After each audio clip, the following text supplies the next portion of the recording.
You can put your machzors away for a minute and put them down. You can sit on the couch, snuggle next to someone you love.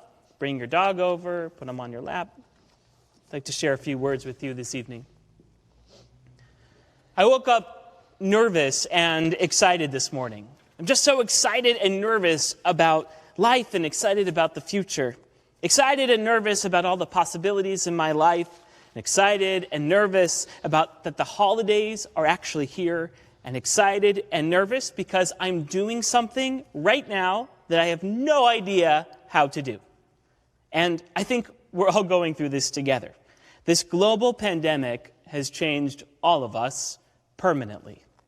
Every Jewish institution, every temple, every minyan, every school, every camp has been challenged and changed by the world that we are now living in.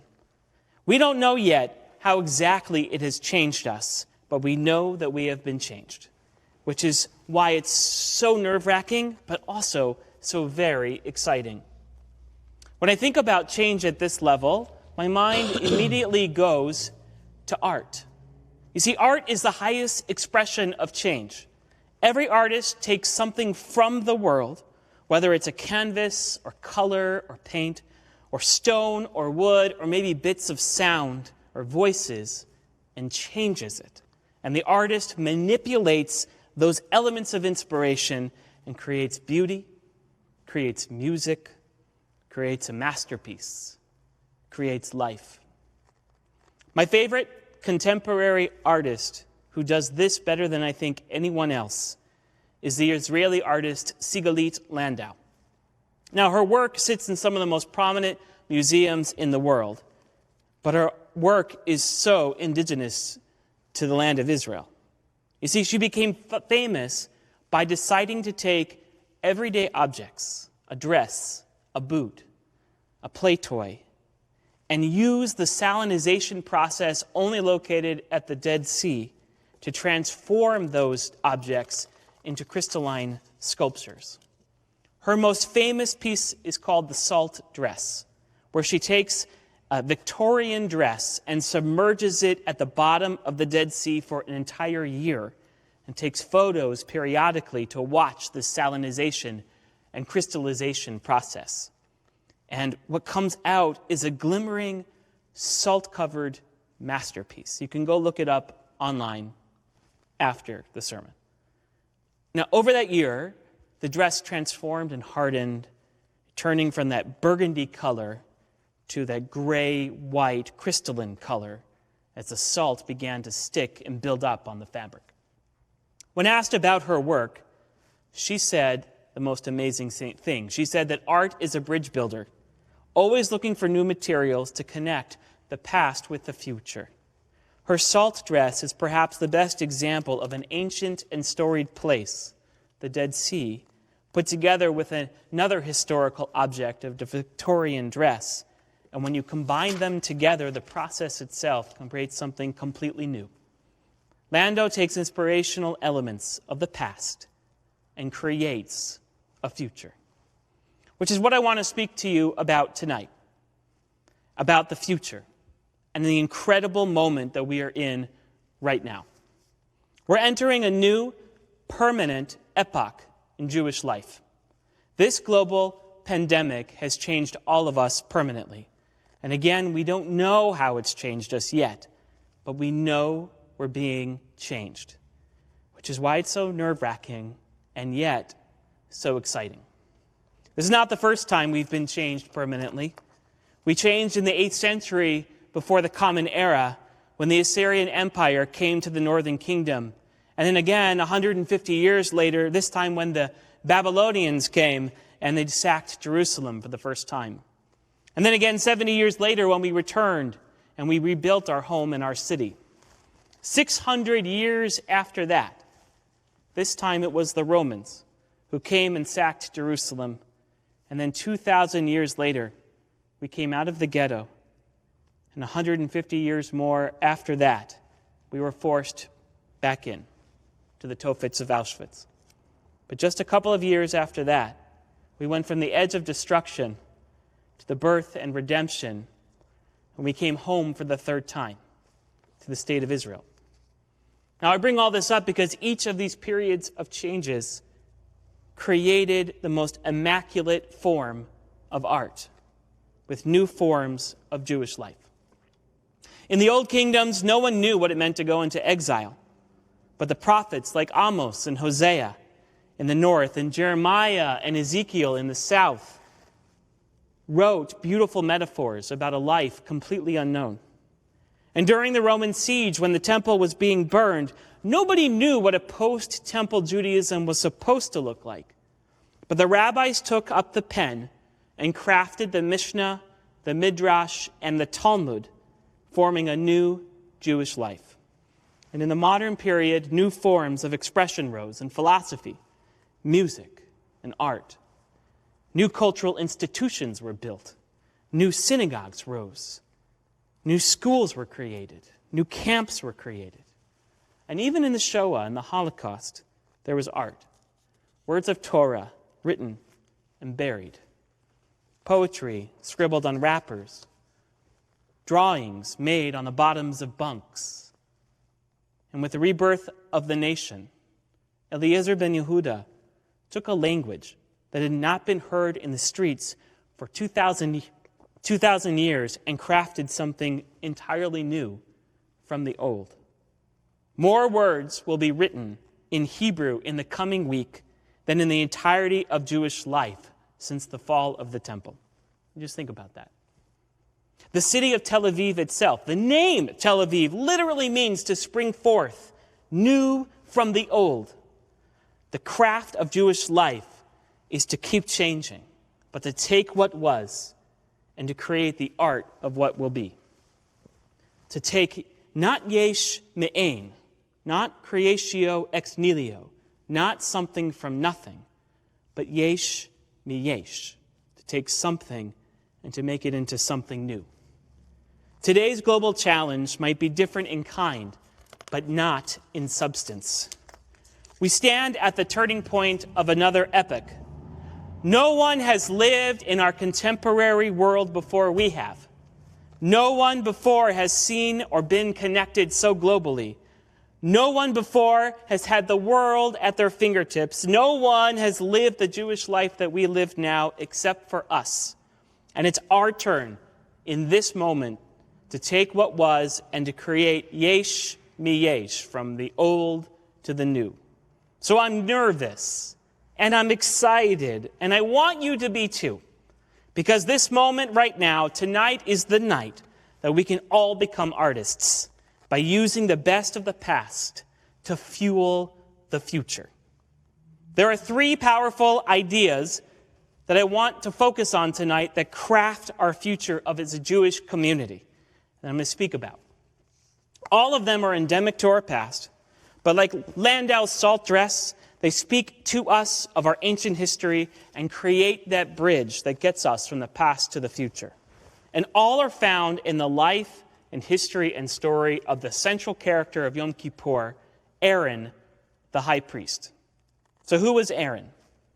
The first time we meet Aaron is when Moses was already fled Egypt to a place called Midian. We didn't even see him. We didn't even know that Moses had a brother named Aaron. Earlier in Exodus, we know that Moses had a sister because she saw him go down the river. But Aaron's not mentioned until Moses is standing in front of the burning bush and is arguing with God about what to do next in Jewish life. God says to Moses, I want you to go down to Egypt and free the slaves. And Moses says over and over again, Bi Adonai shelach na biyad tishlach. Please, God, please send someone else. But only then God, almost out of frustration, honestly, said, okay, send your brother, Aaron the Levite, because I know he speaks easily. Oh, and by the way, even now, he's setting out to meet you. Let that sink in for a minute. Even now, he's setting out to meet you. Where did Aaron come from? He seems to have only showed up at the very moment when history was changing, as a new epoch of Jewish life was being formed, when God called and Moses answered by saying, no thank you. Aaron was already on his way, even now, setting out to meet you. No one could imagine a new future of what it meant to be a free Jew in that moment. But Aaron felt differently. He didn't know the details, but he knew he had to move, to act, to take a step, and then another. Moses demurred. Moses waited. Aaron set out. He acted. And that's the first piece of the puzzle. To act and not to react. For generations, Jewish life in America has been built on reaction. Reaction to our immigration and assimilation. Reaction to our near annihilation and self-determination. Reaction to our suburbanization and our new urbanization. And reaction to a growing Jewish populace with a declining Jewish engagement. Reaction, reaction, reaction. And in each case, those who acted boldly shaped the Jewish future. Whether it was Isaiah or Jeremiah, Rabbi Yochanan ben Zakkai or Solomon Schechter or Kaplan or Heschel, or Schulweis, for that matter, they chose not only to react, but they chose to act, to move, to already be on the way. The future is in the hands of the bold. It belongs to those who get up and go, those who are already on the way. We as Jewish community can simply react to this pandemic and move a few things online or make a few phone calls, which we've done amazingly, thousands of phone calls, hundreds of videos. But what this moment calls for, I believe, is truly monumental. And we can't simply take small strides. We must act boldly. Instead of reacting to life around us, we must be like Aaron and be proactive and create the Jewish future that is ahead of us. We must create. We must act. We must already be on the way. No one knew that we could travel the entire world in a few hours until someone or some people discovered how and then created the machine that enabled us to do that. No one knew that we could connect people globally in an instant until someone discovered it and created the networks that allowed us to do it. No one knew that we can put an entire world in someone's pocket until someone discovered how and then created it. The present we live in, every single thing was created by the past, who they decided to craft our collective future.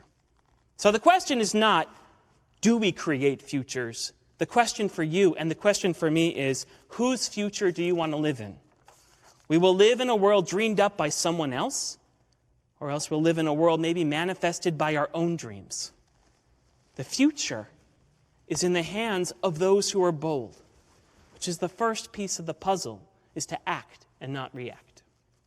The second idea comes about by thinking about risk. The extraordinary artist and strategist Debbie Millman spoke at San Jose University a few years ago and said this. She said, "If you imagine less, then less will be what you undoubtedly deserve." Far from being just a piece of Pollyannish advice, Millman's words of advice track closely what psychologists know about our mindset of success. If you don't imagine a future, even one that might fail, you'll never have a future to begin with. When the Israelites were freed from Egypt and made it across the desert to Mount Sinai, they encamped at the foot of the mountain and waited, and waited, and waited.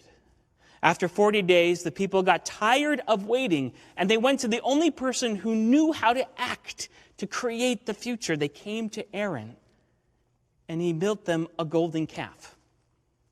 Now, Aaron's first attempt at creating a future Jewish life in this new epoch was a total failure. I mean, think about it. The bold liberator became the cowering idolater. And at every moment when the covenant was on the line, when it was about to be delivered from the mountaintop, Aaron broke faith and stepped away from his relationship with history, relationship with God, and the relationship with the Jewish people.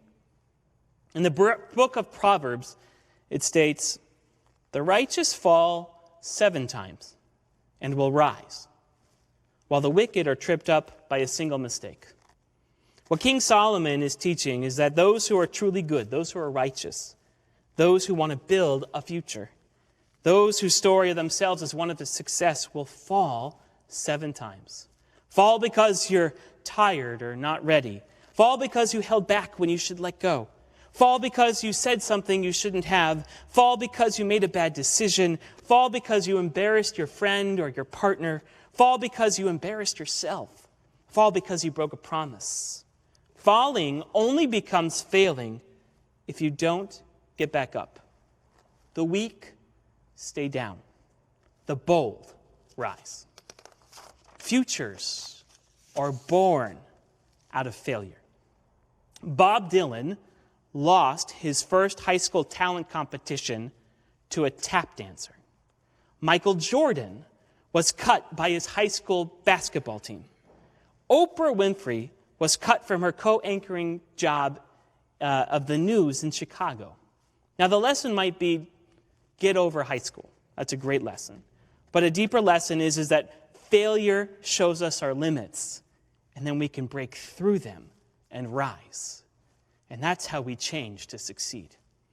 Once Aaron faced his failure, possibly the greatest failure of the book of Exodus, he was able to push through his limits and create again. Instead of a calf, he built a temple. And instead of an idol, he built the priesthood. And instead of the idolatrous every person for themselves, he gave us the book of Leviticus, which says, love your neighbor as yourself. Through failing and falling, you can rise to great success. And at this new epoch of Jewish life, we too must risk failure. We have to make bold moves to craft the future, risk changing how we pray and how we learn. We must risk how to express Jewish identity. We must risk pushing past our limits of who to include. Without failing, without falling, we can never rise. Because if we imagine less, then less is what we deserve. And the future is in the hands of the bold. Now, before we get too revolutionary, we need to understand the third idea of how to approach this moment in Jewish life. In every epoch, there are visionaries, prophets, thinkers, and artists, rabbis, who have used the Jewish past to fuel the future. And again here, we can turn to Aaron's life, especially on this day, on Yom Kippur, which is so holy. On the very, very first Yom Kippur, Aaron, who's now grown, to see his nations freed, to see that golden calf and the consequences, is now older in years. In fact, he outlives his own children. He stands at the outer court of the Mishkan. He puts on special clothes to the holy altar in order to go in on Yom Kippur, as the book of Leviticus says, to make atonement on behalf of himself and the nation. Aaron, the former slave, the liberator, the idolater, now comes before God and stands in the most singular of places on the most singular of days, on Yom Kippur, 3,114 years ago today. He brought everything with him: his shame, his sin, his failure, and his success. Everything. And he put it on the altar, and he lit it on fire, and he burned it up, but not away. The fire that Aaron created upon the altar on the first Yom Kippur allowed him to use the past as kindling to light up the future. And in doing so, Aaron sets himself free, sets his family free, he sets everyone free. Because we were never truly free from Egypt until that moment of atonement, that moment of moving from past to future. The depth of Yom Kippur, the depth of this day, from its very beginning, tells us that our past is the fuel for the future. Our Torah, our community, our values are all there as primal elements to craft the next version of Jewish life. They're sacred. They deserve to be placed at the center of Jewish life. And because they are so important, they should be used by the next generation to craft a holy and sacred life for themselves. Jews of younger generations have changing attitudes about what it means to belong, what it means to connect, how to be Jewish, act Jewish, and live Jewish. Many of these younger Jews are eager to learn. We, their parents, have been successful in teaching them about Judaism, but they, like Aaron, want to take what we have taught them and to create something new. They, like Aaron, want to burn up the past, but not burn it away, to use the past to fuel the future. We cannot be afraid to invest in the ideas of the next generation because we are afraid of the kind of Judaism that might emerge. We cannot let the past be an anchor because an anchor weighs you down. Rather, we should let it be an altar to allow the next generation to soar. The Talmud teaches, quoting the book of Isaiah, "V'chol banayach limudei Adonai v'rav shalom banayach." The children who learn of the Lord will then shall be great in peace. The Talmud continues, though, do not read the word banayach as banayach, rather bonayach. Do not read them as children, but rather as builders, meaning the children, the next generation that has now learned of us, of our people, of our history. They know our past. We have to let them build the future.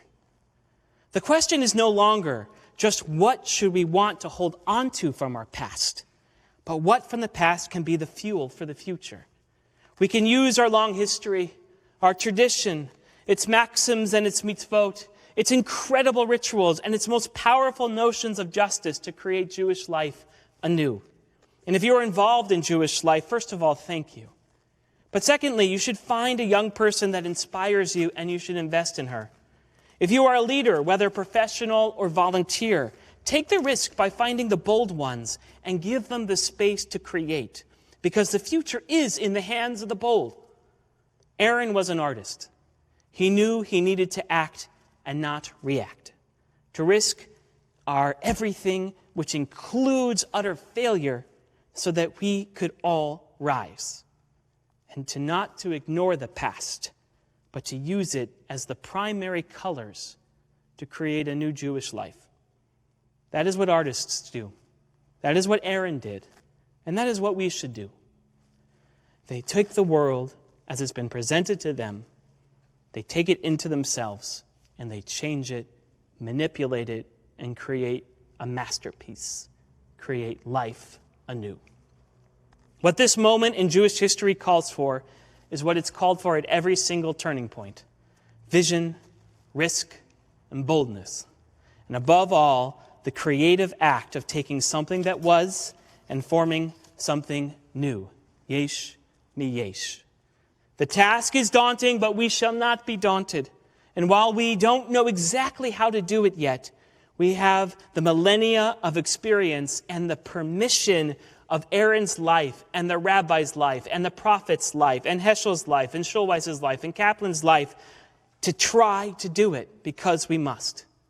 So let us go from one holy time to another, as the Talmud reminds us, from one holy place to the next, from strength to strength. Let us build now what is next in Jewish life together.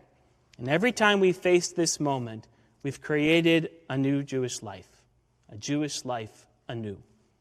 For the future has always been and will always be in the hands of the bold. Gamar Chatima Tova. I wish all of you a sweet, happy new year. May we be sealed in the book of life.